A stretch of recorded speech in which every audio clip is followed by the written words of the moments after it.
보통 제가 설교를 할 때 마이크를 들고 하는데 마이크 이렇게 고정하고 하니까 조금 어색하긴 하네요. 5월 달입니다. 한국에서는 5월 달 이제 교회가 가장 바쁜 달이죠. 가정의 달이기도 하고 특별히 뭐 기억해야 될 날들이 많은 달인 것 같습니다. 특별히 이번 주 셋째 주간은 한국에서는 보통 부부주일로 이제 지키는 주일입니다. 첫째 주간은 이제 어린이 주일로 지키고요. 둘째 주간은 이제 어버이 주일로 지키고 세 번째 주간은 과거에는 사실은 스승의 주일이다 이렇게 지키기도 했는데 사실은 가정에 대한 중요성이 대두되면서 2003년에 아예 국가적으로 기념일로 이제 제정을 했습니다. 그러면서 교회가 그 의미를 받아서 가정에 대한 중요성을 다시 한번 각인시키기 위해서 가정의 달의 셋째 주를 부부주일로 지키게 되었지요. 그래서 부부의 날은 사실 5월 21일입니다. 며칠만 지나면 이제 부부의 날이죠. 그래서 21일이 이 부부의 날로 21일을 부부의 날로 정한 이유는 둘이 합하여 하나가 된다라는 의미를 이제 부여해서 5월 21일을 한국에서는 부부주일로 지키고 있습니다. 그래서 부부주일을 맞아서 여기서는 부부주일이라고 특별히 이제 지칭하지는 않지만 성경에서 말하는 아내와 남편에 대한 말씀을 오늘 이 시간 함께 나누고자 합니다. 특별히 이 에베소서 본문은 이제 가정의 달의 단골 본문이기도 합니다. 아내와 남편에 대해서뿐만이 아니라 사실은 가정 생활에 대해서 가족의 관계에 대해서 명시적으로 교훈하는 성경의 중요한 책이기 때문에 주로 이렇게 단골 본문으로 등장하기도 하지만 한편으로는 에베소서 내용이 가지고 있는 그 의미와 가치 때문에 사실은 더 많이 인용되고 본문으로 다뤄지는 성경입니다. 흔히들 에베소서를 이제 성경의 교회론이라 이렇게 이야기를 하죠. 그러니까 성경에서 교회에 대해서 가장 분명하게 잘 설명해주고 있는 성경이 바로 에베소서라는 의미에서 성경의 교회론이라는 흔히 이야기하는 별명을 이렇게 붙여 놓기도 했습니다. 그런데 뭐 목회자들이야 별 문제가 없겠지만 이제 교회론이라고 하니까 목회자가 아닌 사람들은 사실은 종교적인 조직이나 집단에 국한된 이야기로 이 교회론이라는 의미를 받아들이고 느끼는 것 같습니다. 또 한편으로는 신학적이고 추상적인 이야기 아닌가, 교회론이라고 하니까요. 나는 잘 모르는데 이렇게 반응하는 경우가 많은 것 같습니다. 그래서 아내와 남편, 특별히 가족에 대한 구체적인 이야기들을 풍성하게 다루고 있음에도 불구하고 사실은 심정적으로는 현실과 동떨어진 이야기로 에베소의 내용이 취급될 때가 많이 있죠. 그러면 에베소서의 이 의미와 가치를 잘 표현할 수 있는 말이 뭐가 있을까? 성경의 교회론이다라는 말 말고 말입니다. 그래서 찾다 보니까 에베소서의 의미와 가치를 잘 드러내는 한마디를 쓴 사람이 있었습니다. 그 사람이 누구냐 하면 존 스토트라고 하는 사제이지요, 사실은. 존 스토트 박사님이십니다. 이분이 에베소서 주석을 저술하면서 이 에베소서 주석의 부제로 이런 제목을 붙였습니다. 하나님의 새로운 사회라는 부제를 붙였습니다. 그러니까 조금 풀어서 이야기하자면 하나님이 다스리시는 새로운 사회라는 거죠. 저도 이 제목을 보고 크게 아주 공감했습니다. 성경의 교회론이다라는 이름보다 더 실제적이고 더 분명한 이름이라는 생각을 하게 되었습니다. 우리가 흔히 그리스도인이라고 하면 교회라는 조직에 속했다고, 유형적인 조직에 속했다고 생각하지만 더 분명하게 이야기하면 오늘 존 스토트 박사님의 저서의 부제와 같이 사실 하나님이 다스리시는 새로운 사회에 속하게 되고 그 사회의 새로운 구성원이 되는 것이 그리스도인이 되는 것이고 그것이 구원받은 자가 누리는 특권인 것이죠. 이 새로운 사회라는 것의 새로움의 전제에는 옛 사회가 있다는 것이 전제가 됩니다.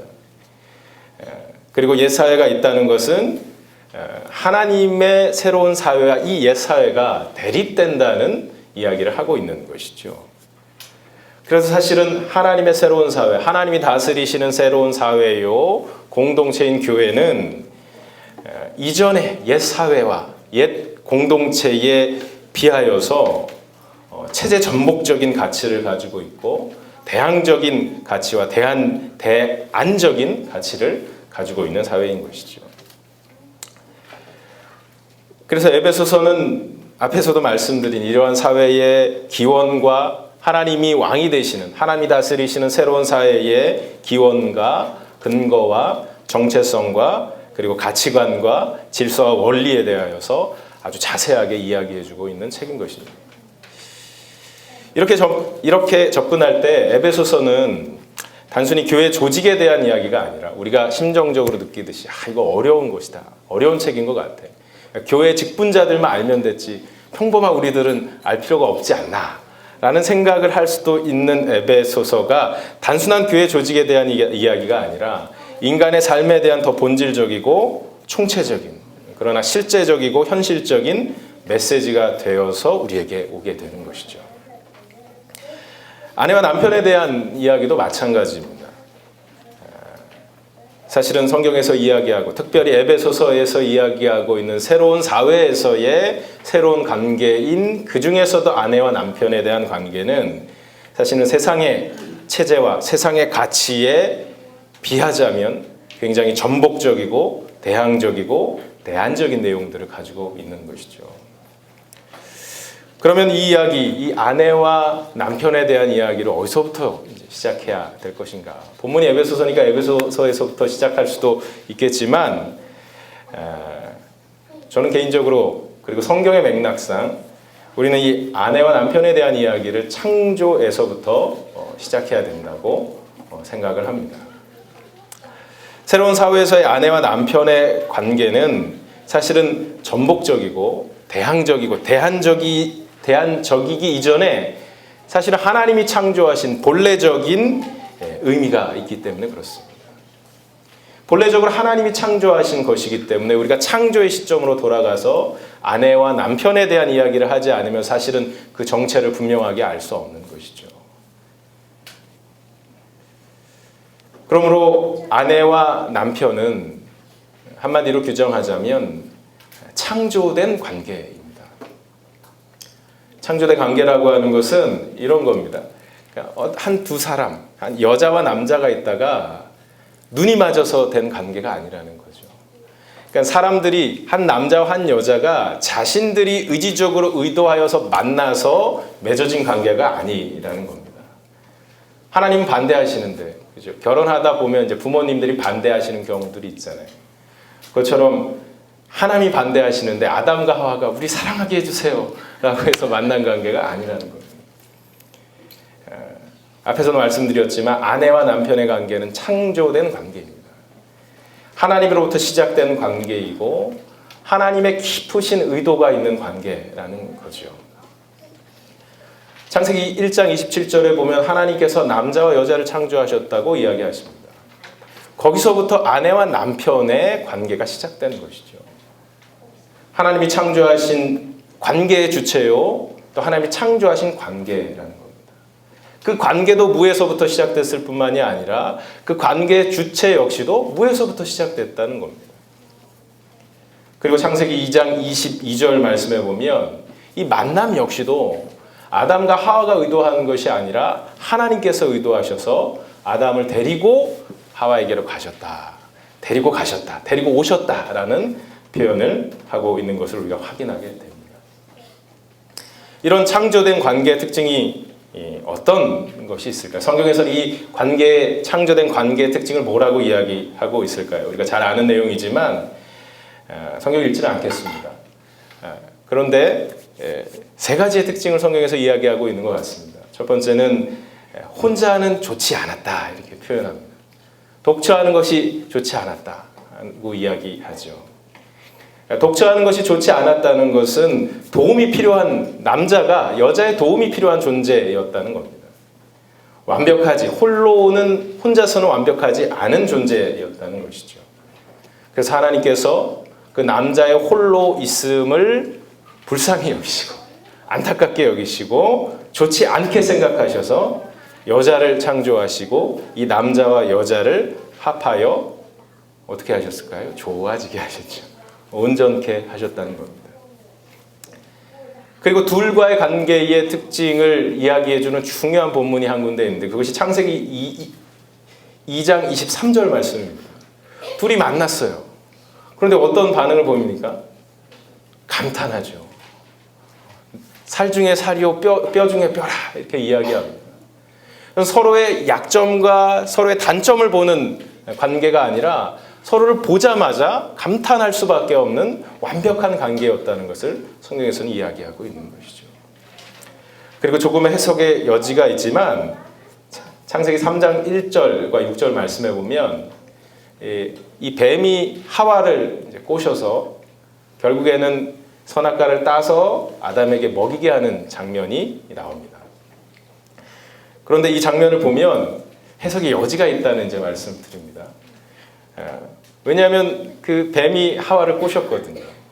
그랬는데 이 하와의 말에 아무런 의심도 없이 아담은 그 선악과를 받아 먹습니다. 얼마나 서로를 신뢰했으면 그것을 그렇게 아무렇지도 않게 따먹었을까. 여러 가지 해석적인 여지가 있습니다만 둘의 관계가 아주 깊은 신뢰의 관계였던지 아니면 남자의 귀가 얇던지 둘 중에 하나겠죠. 여하튼 아내와 남편의 관계는 하나님께서 창조하신 관계였습니다. 그런데 이렇게 창조된 관계가 지금 우리가 살아가는 이 시점까지 계속되어지는 것이 아니라 사실은 아내와 남편의 관계가 인간의 죄로 인하여서 깨어졌다. 성경에서는 이야기하고 있습니다. 타락 후 관계, 이 타락한 관계의 특징을 성경에서는 이렇게 표현하죠. 창세기 3장 7절 말씀에 보면 타락한 후에 그러니까 죄를 범한 이후에 타락한 상태에서 이 남자와 여자가 서로 간의 수치심을 벌거벗은 것을 가지고 수치심을 느끼게 되었다라고 이야기합니다. 이것이 타락한 관계의 중요한 특징 중에 하나였죠. 사실은 서로가 벌거벗은 것을 보고 수치심을 느끼지 않았습니다. 죄를 범하기 이전, 타락하기 이전에는 말이죠. 그런데 그 벗은 모습을 보고 수치심을 느끼게 되었다는 것이 타락한 관계의 중요한 특징 중에 한 가지이죠. 그리고 두 번째는 창세기 3장 12절의 말씀에 나와 있는 것처럼 서로의 책임을 전가하는 모습을 보이게 됩니다. 네가 잘했네, 내가 잘했네, 너가 어디 있냐, 이 선악과를 왜 먹었냐 라고 할 때 서로 간에 결국에는 얘가 잘못했어요, 제가 잘못했어요, 내가 잘못했어요가 아니라 아담이 잘못했어요, 하와가 잘못했어요 라는 말로 서로의 책임을 전가하는 모습을 우리가 발견하게 되는 것이죠. 그리고 사실은 결정적인 특징 중에 한 가지가 있는데 그것이 창세기 3장 16절에 나와 있는 말씀입니다. 결정적인 특징이니까 한번 찾아보도록 하죠. 창세기 3장 16절 말씀인데요. 한번 살펴보도록 하겠습니다. 다 같이 한 목소리로 읽도록 하겠습니다. 시작. 또 여자에게 이르시되 내가 내게 임신하는 고통을 크게 더하리니 내가 수고하고 자식을 낳을 것이며 너는 남편을 원하고 남편은 너를 다스릴 것이니라 하시고. 아멘. 이 말씀을 읽고 이게 무슨 특징인가 라고 생각하실 수도 있지만 개정개혁에서는 이 본문의 뉘앙스를 정확하게 표현하고 있지는 않은 것 같습니다. 그런데 이 공동 번역에 보면 이렇게 이 본문을 원어의 의미를 이렇게 표현합니다. 조금 다른데요. 한번 잘 들어보시죠. 제가 한번 읽어드리겠습니다. 그리고 여자에게는 이렇게 말씀하셨다. 너는 아기를 낳을 때 몹시 고생하리라. 고생하지 않고는 아기를 낳지 못하리라. 여기서부터 이제 중요합니다. 개정개혁에는 이렇게 이야기하죠. 너는 남편을 원하고, 아주 긍정적입니다. 남편은 너를 다스릴 것이니라. 약간의 이제 후자에는 약간의 부정적인 뉘앙스가 이 다스림에 대한 이 억하심정이 있는 분들은 약간의 그런 느낌이 있겠지만 별로 그렇게 부정적인 뉘앙스가 아닙니다. 그런데 개정 개혁에 공동 번역에는 이렇게 표현하고 있습니다. 남편을 마음대로 주무르고 싶겠지만 마음에 확 와닿죠. 여기 주무르심을 당하시는 분들이 있으셔서 더 그렇겠지만 이렇게 이야기합니다. 남편을 그러니까 아내가 남편을이에요. 아내가 남편을 마음대로 주무르고 싶겠지만 도리어 남편의 손아귀에 들리라 라고 번역하고 있습니다. 이 본문의 의미를 주여 본문의 의미를 너무나도 잘 드러낸 번역이라고 생각합니다. 여러분, 이 영원한 갈등과 이 아내와 남편의 영원한 갈등과 이 분쟁이 내재된 관계가 바로 여기에서부터 시작된 것입니다. 남편을 마음대로 주무르고 싶어하는 아내, 그리고 도리어 그 주무름에 당하지 않고 굴하지 않고 손아귀에 아내를 쥐려고 하는 남편과의 갈등, 영원한 갈등인 거죠. 이것이 창세기 3장 16절 묘사한 것처럼 아내와 남편의 관계가 죄로 인해서 타락한 후에 드러나는 아주 결정적인 특징인 것입니다. 사실은 이 특징이 창세기 3장에만 나타나는 것이 아니라 이 특징은 지금 이 순간 우리가 주일 예배 드리러 오기 전까지 아마 그 특징을 경험하고 오신 분들이 계실 줄 압니다.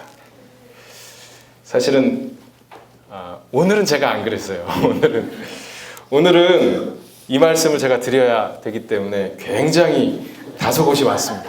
순종적으로. 혹시나 여기에 해당되는 저를 제외한 해당되는 아내와 남편분이 계시다면 제가 양해해 드리겠습니다. 잠시 여기 운동장에 다녀오셔서 그 갈등의 문제를 해결하고 오시면 좋을 것 같습니다. 마태복음에 이런 말씀이 있잖아요. 그러므로 예물을 제단에 드리려다가 거기서 내 형제에게 원망 들을 만한 일이 있는 것이 생각나거든 예물을 제단 앞에 두고 먼저 가서 형제와 화목하고 난 후에 와서 예물을 드리라, 이런 말씀이 있습니다. 아내와, 여기에 이제 아내나 남편을 적용하면 되겠죠. 원망 들을 만한 일을 이 아침에 하고 오신 분들이 혹시 있는지 모르겠습니다. 여하튼 간에 이것이 사실은 타락한 후에 아내와 남편의 관계를 우리가 부정할지라도 특징 짓는 중요한 특징입니다. 저는 어떻게 이야기하면 세상의 일반적인 타락 이후에 세상의 일반적이고 지배적인 부부 관계의 특징이라 이렇게 이야기할 수도 있을 것 같습니다. 우리가 오늘 아침에도 경험한 이 특징, 이렇게 우리가 계속해서 살아간다면 우리는 살아갈 수 없겠죠. 그런데 오늘 본문에서처럼 아내와 남편의 새로운 관계가 선포되었습니다. 예수가 왕이신 하나님의 나라, 하나님의 새로운 사회가 도래하고 그 통치와 질서가 선포되는 것이죠. 오늘 에베소서 5장의 말씀도 사실은 그 나라에 들어간 사도 바울이, 그 새로운 사회 구성원이 된 사도 바울이 그 나라의 사명자가 되어서 에베소 교회 교인들에게 그 나라의 통치와 질서, 그 중에서도 오늘 다루는 본문 아내와 남편의 관계에 대해서 선포하고 가르치고 권면하고 있는 것이죠. 그렇다면 사도 바울을 통해서 하나님께서 가르치시는 아내와 남편의 새로운 관계가 무엇인가? 오늘 우리가 읽었던 에베소서 5장 21절의 말씀에 보면 아내와 남편뿐만이 아니라 사실은 모든 관계의 대전제가 되는 한 가지 중요한 원리를 이야기해주고 있습니다. 본문을 펴고 계실 것이니까 에베소서 5장 21절 말씀 다 같이 한번 읽어보도록 하겠습니다.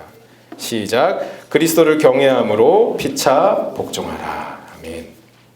사실은 이 성경에 보면 21절 그리고 22절 동그라미 이렇게 딱 쳐져 있죠. 그래서 앞절과 뒷절이 이제 관계없는 새로운 이제 문맥이 시작되는 것처럼 이제 보이지만 사실은 21절이 그 이후에 나타나는 아내와 남편, 자녀와 부모, 그리고 종과 상전의 관계의 대전제가 되는 원리를 이야기하고 있는 말씀이 바로 오늘 본문 5장 21절인 것이죠. 복종이라는 말에는 질서라는 의미가 내포되어져 있습니다. 그래서 하나님 나라, 새로운 사회의 질서를 겸손하게 인정하고 따를 것을 요구하고 있는 것이죠. 그 질서가 무엇입니까? 우리가 성경 본문을 읽었지만 한마디로 표현하면 남편의 머리됨과 아내의 몸됨입니다. 한 가지 단서가 붙죠. 5장 21절 말씀에 한 가지 단서가 붙습니다. 남편의 머리됨과 아내의 몸됨, 서로 복종함인데 단서는 그리스도를 경외함으로입니다. 너무 이렇게 뭐라 그럴까요? 추상적이고 막연한 이야기 같지만 그리스도를 경외한다는 것은 주님께 복종하고자 한다면, 그죠? 당연히 하나님 나라 백성이라면 예수 그리스도가 왕이신 하나님 나라의 백성됨의 전제가 주님께 복종하는 것이잖아요. 그러니까 주님께 복종하고자 한다면, 그리고 주님을 복종한다고 고백한 사람들이라면 서로 복종하는 것이 당연하다라는 이야기를 하고 있는 것입니다. 그리고 중요한 한 가지 또 이야기를 하고 있죠. 피차입니다. 피차. 피차라는 말, 쉬운 말로 하면 서로죠. 서로. 그러니까 아내가 남편에게만 복종하는 것이 아니라 서로입니다. 상호 의무의 규정을 이야기하고 있는 것입니다. 주어진 권위는 원래 목적대로 다른 사람들의 유익을 위해서 사용되어져야 되는데 아내는 남편을 위해서, 남편은 아내를 위해서 복종해야 될 것을 요구하고 있는 것입니다. 한마디로 오늘 5장 21절의 말씀을 조금 거창하게 이야기하자면 새로운 사회, 하나님의 새로운 사회의 질서에 복종하고 헌신할 것을 요구하고 있는 것이라는 말씀입니다. 여러분, 사실 이 말씀을 접한 이 에베소 교인들 뿐만이 아니라 당시의 사람들은 굉장히 충격적인 명령이었을 겁니다. 우리 전지사님께서 지난주에 갑질의 최후 이런 제목으로 말씀을 하셔서 제가 참 감사한데, 여성에 대한 갑질이 만연해 있던 시대였습니다. 그러니까 여성은 여기 청소년들도 있지만 비천한 존재, 그냥 단순히 주머니에 넣고 다니는 몇몇 가지의 소지품 중에 한 가지로 여기던 당시의 사람들에게 서로 그 소지품에게 복종할 것을 요구하는 이 사도 바울의 요구, 또 사도 바울을 통해서 말씀하신 하나님 나라의 질서는 엄청난 충격이었을 겁니다. 사실 그 당시에 에베소 이방인들뿐만이 아니라 사실 유대인들도 이런 비슷한 가치관을 가지고 있었습니다. 유대인 남자가 매일 아침에 드리는 기도의 내용 중에 이런 내용이 있었다고 해요. 자신을 이방인이나 종이나 마지막으로 여자로 만들지 않으신 것에 대한 감사의 기도를 매일 아침 유대인 남자들은 하나님께 올렸다고 이야기합니다. 하나님의 백성이라는 그 유대인들이 말이죠. 그런데 이방인뿐만이 아니라 그 유대인들에게 얼마나 이 명령과 이 요구와 권면이 충격적인 명령이었겠냐는 말씀입니다. 사실은 지금도 충격적인 명령이죠. 남편은 머리라고 이야기해서 머리로서 살아가려고 많이 애쓰고, 사실 우리가 받은 여러 가지 문화의 영향으로 우리는 사실은 의도하지 않은 갑질을 할 때가 많이 있습니다. 무슨 갑질을 했냐고 저희 아내한테 물어보지는 마시고요. 의도하지 않았지만 우리가 학습되어온 문화로부터 학습되어온 일들이 많이 있거든요. 그래서 서로 복종할 것들에 대한, 아내들이요 남편들에게 복종하라는 명령을 우리가 너무나도 기쁘게 받을 수 있지만 당신도 아내에게 복종하십시오 라는 명령은 지금 이 시대를 살아가는 남편들에게도 동일하게 충격적인 명령이라는 것이죠. 그렇다면 구체적으로 아내에게서 나타나야 되는 이 대전제에 대한 헌신의 모습은 무엇일까요? 오늘 22절과 33절, 조금 동떨어진 절이지만 두 절에 이야기하는 아내가 보여야 될 헌신의 모습은 바로 복종과 존경입니다. 22절 말씀해 보면 이렇게 이야기하죠. 아내들이여 자기 남편에게 복종하기를 주께 하듯 하라 이야기합니다. 그리고 33절 말씀해 보면 아내도 자기 남편을 존경하라고 이야기합니다. 그러니까 복종과 존경은 사실은 오늘 사도 바울은 동의어로 쓰고 있는 것입니다. 사실 아내에게 요구되는 명령이 아주 단순하죠. 한 가지 단서가 나오는데 그것은 죽게 하듯 복종해야 되고 죽게 하듯 존경해야 되고 교회가 그리스도에게 하듯 복종해야 되고 존경해야 된다. 오늘 성경에서 이야기합니다. 그 이유는 그리스도께서 교회의 머리됨 같이 남편이 우리가 잘 아는 것처럼 남편이 아내의 머리이기 때문이고 또 그가 바로 몸의 구주이시기 때문이다라고 이야기합니다. 이것은 예수님에게만 해당되는 것이 아닙니다. 사실은 남편의 이야기들을 우리가 조금 뒤에 이야기할 때 설명드리겠지만 사실은 남편이 아내의 몸의 구주로서의 역할을 해야 됨을 성경에서는 이야기하고 있기 때문에 바로 23절에서 그가 바로 몸의 구주이시다라는 말이 남편에게도 해당되는 것이죠.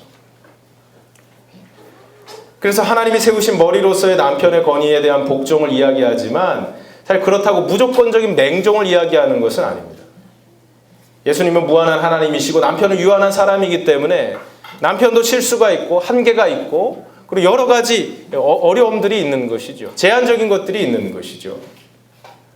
그리고 남편 역시 주를 경외함으로 머리됨의 그 역할을 잘 드러내야 하는 것입니다. 거기서 인격적인 관계와 소통이 있어야 되고요. 또 최종적인 결정과 결론 앞에 기쁨과 자발적인 존경과 복종이 있어야 하는 것입니다. 단순히 내가 남편이니까 내가 머리니까 나에게 복종하라는 요구는 성경에서 성립될 수 없는 요구인 것입니다. 그렇다면 남편에게서 나타나야 하는 대전제에 대한 헌신의 모습은 무엇일까요? 오늘 성경에 보면 한마디로 이야기하지만 굉장히 아주 무거운 요구를 하고 있습니다. 그 헌신의 모습은 사랑입니다. 덧붙여서 표현하자면 강력하고 희생적인 아가페적인 사랑을 남편에게 요구하고 있는 것입니다. 사실 요구하고 있는 권면의 양으로 봐도 남편에게 더 많은 요구와 더 많은 비중을 두고 있음을 우리가 확인할 수 있습니다. 아내에 대한 권면보다 양적으로도 남편에 대한 권면이 더 많죠. 왜 그럴까요? 왜 남편에 대한 권면의 양이 많을까요? 한마디로 이야기하면 아내와 남편의 이 부부 관계에서 성경에서 요구하고 명령하는 그리고 새로운 사회의 질서를 파괴하고 이 말을 자주 쓰는데 갑질하기 쉽기 때문에 그렇습니다.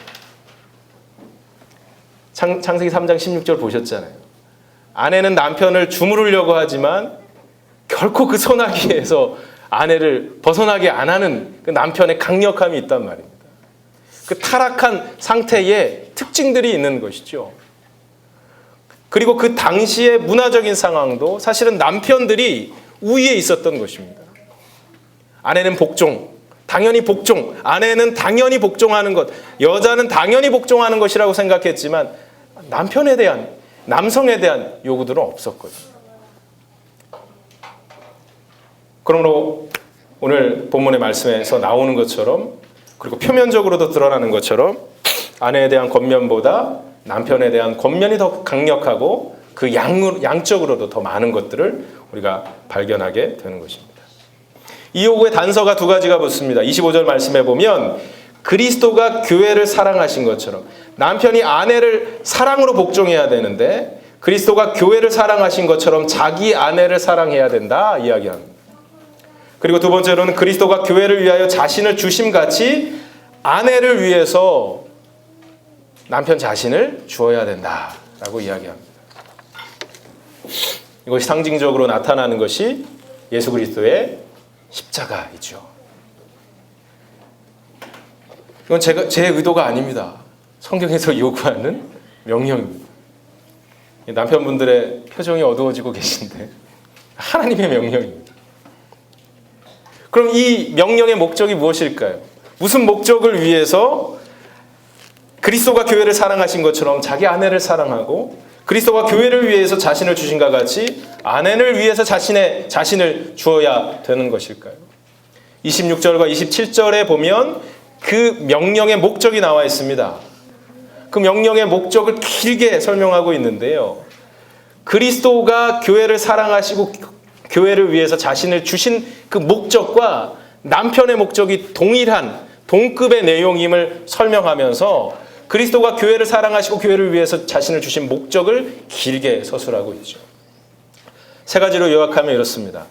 그리스도께서 교회를 깨끗하게 하시고 거룩하게 하시고 영광스럽게 하셨다는 것이죠. 예전에 광고 문구에 있었던 맑고 깨끗하고 자신있게 이런 것처럼 깨끗하게 거룩하게 영광스럽게 교회를 세우시기 위해서 그리스도께서 교회를 사랑하시고 그리고 자신을 내어주셨다고 이야기합니다. 간단히 그 단어의 의미를 설명드리면 이렇습니다. 깨끗하게라는 것은 예수를 믿을 때 받게 되는 정화와 죄사함과 죄씻김을 의미한다. 이렇게 이야기할 수 있을 것 같습니다. 그리고 거룩하게 하시는 것은 곧 성화를 이야기할 수 있는 것이죠. 성령의 능력으로 성도들의 성품과 행동을 거룩하게 하시는 현재의 하나님의 역사의 과정을 의미한다고 이야기할 수도 있을 것 같습니다. 그리고 영광스럽게 세우시기 위해서 사랑하시고 그 목숨까지 내어주셨다는 것은 종말의 때의 온전한 모습으로의 변화를 의미하기도 하지만 그 존재를 통해서 하나님의 영광, 하나님의 존재가 온전히 드러나게 하신다는 의미도 있는 것이죠. 여기에 대해서 존 스토트 박사는 이렇게 이야기하고 있습니다. 지상의 교회는 종종 더럽고 추한 누더기를 걸치고 있으면서 멸시와 핍박을 받는다. 하지만 언젠가 본연의 모습으로 바로 그리스도의 신부로 점이나 주름이나 다른 어떠한 손상된 모습도 없이 거룩하고 흠이 없게 아름답고 영광스럽게 드러날 것이다 라고 이야기합니다. 여러분, 이를 위해서 예수 그리스도는 지금까지도 일하셨고 또한 지금 이 순간에도 계속해서 일하신다는 것입니다. 영광스럽게 그 교회가 드러나는 그 순간까지 예수 그리스도께서 일하실 것이라는 약속을 하고 있는 것이기도 하죠. 여러분, 우리가 보기에 사실은 예수님의 제자들, 3년 동안 예수님을 따라다녔던 그 제자들의 모습이 답답해 보이기도 합니다. 그리고 이 땅의 교회의 모습을 보면 어쩌면 절망적이기도 합니다. 그런데 오늘 성경에서는 뭐라고 이야기합니까? 그리고 그 성경에 대해서 존 스토트 박사는 뭐라고 이야기합니까? 하나님께서 영광스럽게 깨끗하고 거룩하고 결국에는 영광스럽게 세우실 것이라 말씀하고 있는 것이죠. 얼마나 감격스러운 일입니까? 아무리 누더기 같고 더러울지라도 아무리 절망적일지라도 그 상황을 반전시키셔서 하나님께서 결국에는 깨끗하고 거룩하게 영광스럽게 만드신다는데요. 그런데 감격하며 끝낼 일이 아니라는 것이 문제입니다. 여러분, 이 일이 곧 저를 비롯한 남편들에게 적용된다는 데 문제가 있습니다. 여러분, 저희가 남편으로서 아내를 물로 씻겨줄 수 있죠. 그리고 점도 빼줄 수 있고, 그죠? 주름도 펴줄 수 있고, 여러 가지 흠을 없애줄 수 있습니다. 그런데 오늘 성경에서 이야기하고 있는 것처럼 남편으로 부르심을 받은 그 부르심의 내용은 바로 아내를 깨끗하고 거룩하고 영광스럽게 세우는 데 있다고 이야기하고 있는 것입니다. 그 목적을 구체적으로 이야기하면 이런 겁니다. 남편은 아내에게 자신의 의견을 관철시키기 위해서 복종을 요구하거나 그 복종을 종용해서 복종하게 만드는 것이 아니라는 겁니다. 흔히들 이렇게 이야기하죠. 저도 이 얘기 한번 한 적 있는 것 같은데, 야, 성경에 남편한테 복종하라고 하잖아, 이런 얘기를 저만 하나요?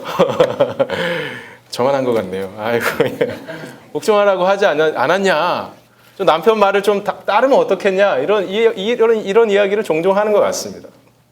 그래서 성경은 이야기합니다. 이거 아니라고요. 이것은 우리가 할 수 있는 말이 아닙니다. 남편들이 할 수 있는 말이 아닌 거예요. 속된 말로 온갖 갑질을 우리가 다 하고 있는 거예요. 예수 믿는다고 이야기하고 하나님 앞에 거룩한 백성으로 살아간다고 이야기하지만 집에 가서는 온갖 갑질을 다 하고 있는 거죠. 성경의 말씀을 빙자해서, 그죠? 복종을 요구하거나 종용하고 있는 것입니다. 하나님 기뻐하실 일이 아니라는 것입니다. 사실은 성경에서 요구하지 않을 뿐만이 아니라 남편분들은 잘 들으셔야 됩니다. 심리학적으로, 생리학적으로 늙어서 구박받고 쫓겨나지 않으시려면 그러지 마셔야 됩니다. 나이가 들면 남성 호르몬이 줄어들고 여성 호르몬이 더 많아진다잖아요. 반대로 아내는 여성 호르몬이 줄어들고 남성 호르몬이 많이 나온다고 하잖아요. 훗날을 위해서라도 갑질하시면 안 됩니다. 성경의 요구대로 살아가려고 무던히도 애쓰셔야지. 나이가 들어서, 우리 장로님들은 그러시지 않으시겠지만 젊은 사람들은 나이가 들어서 밥이라도 얻어먹고 살 수 있지 않겠습니까?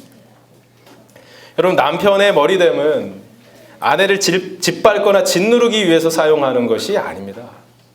머리됨의 의미는 사실은 통제의 의미도 있고 지배의 의미도 사실은 있습니다. 하지만 머리됨의 의미는 통제가 아닌 보살핌이고 지배가 아닌 책임입니다. 아내를 보살피고 아내에 대하여서 책임지는 것이 예수 그리스도가 머리 된 것처럼 남편이 아내의 머리가 되는 것이라는 말씀입니다. 아내가 하나님 안에서 하나님의 형상과 하나님이 주신 그 잠재력들을 온전히 개발하고 더욱 본연의 모습을 지니도록 하기 위해서 영광스러운 모습을 완성하도록 돕는 사랑과 내어줌의 헌신이 바로 남편의 머리됨의 헌신이라는 것이죠. 어떻게 이야기하면 평강 공주는 잘못된 말이고요.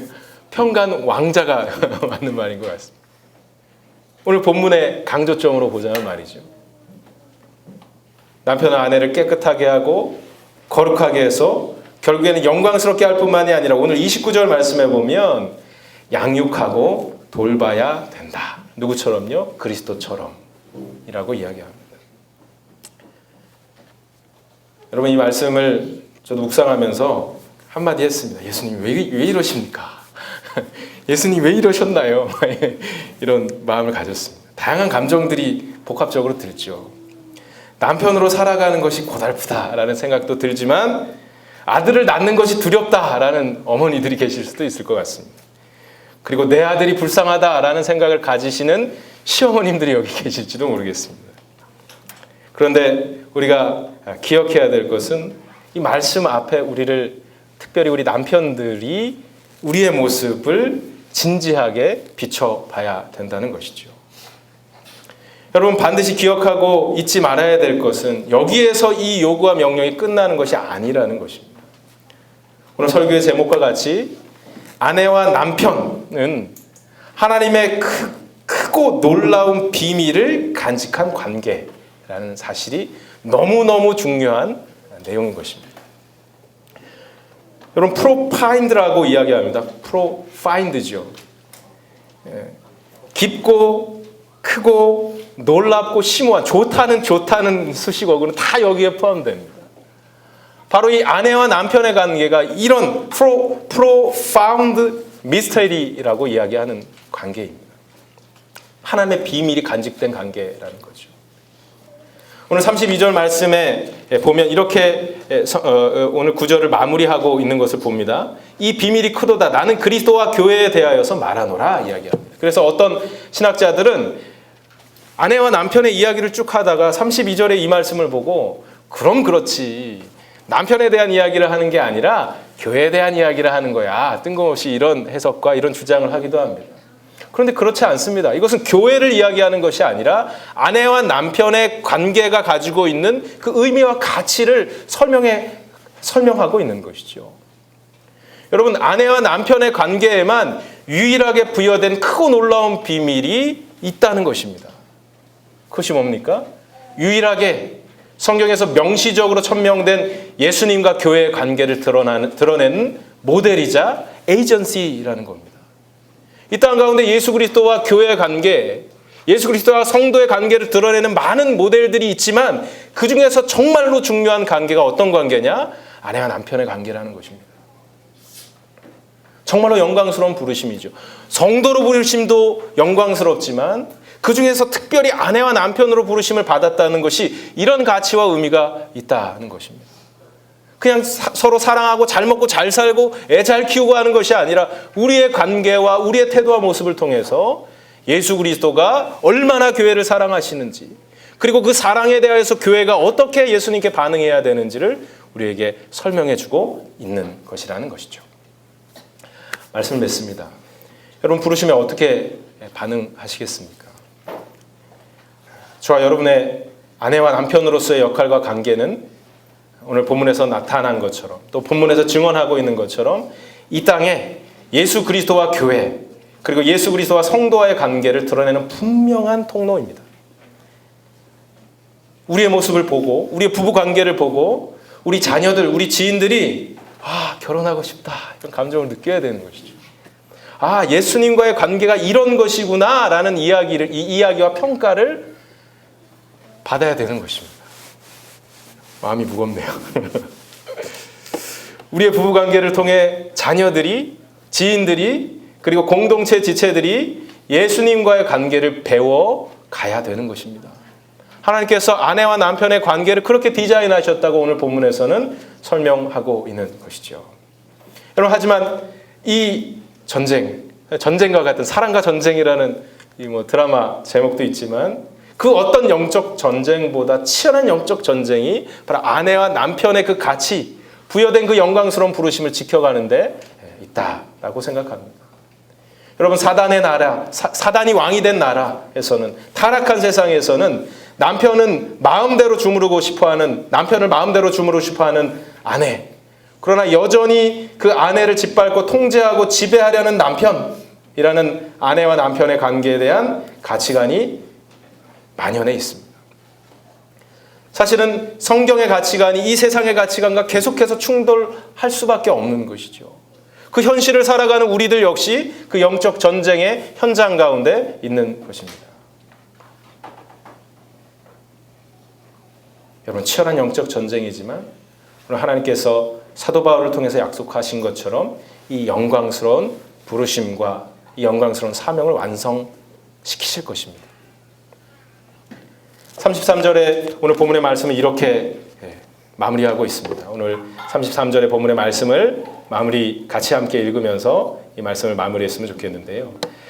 설명을 잠깐 드리자면 이렇습니다. 33절 시작이 그러나라는 접속사로 되어 있지만 사실은 그러나는 좀 어색한 것 같습니다. 다른 번역 성경을 보면 쉬운 성경에서는 다시 한번 당부하는데 라는 표현을 쓰기도 하고, 새 번역에서는 그러므로 라는 표현을 씁니다. 저는 이 번역이 더 적절하다고 생각합니다. 모든 아내와 관계에 담겨져 있는 오묘한 신비와 그 미스테리를 설명한 후에 그러므로 다시 한번 당부하는데, 오늘 33절의 이야기를 사도 바울이 하면서 아내와 남편에 대한 권면을 마무리하고 있는 것이죠. 여러분, 오늘 본 말씀 다 같이 한번 읽는데요. 그러나로 읽지 말고요. 다시 한번 당부하는데 라는 말을 그러나 대신 넣어서 한번 읽어보도록 하겠습니다. 시작. 다시 한번 당부하는데 너희도 각 아내 사랑하기를 자신같이 하고 아내도 자기 남편을 존경하라. 아멘. 여러분, 그러므로 저와 여러분 모두가 자기의 아내를 사랑하기를 자신같이 하고 아내도 자기 남편을 존경하시기를 주님의 이름으로 축원드립니다. 그래서 이 부르심 앞에 영광스러운 모습으로 완성되어지는 그날을 기대하시고 또 그날의 기쁨을 누리시는 저와 여러분의 인생 되시기를 주님의 이름으로 간절히 축원드립니다.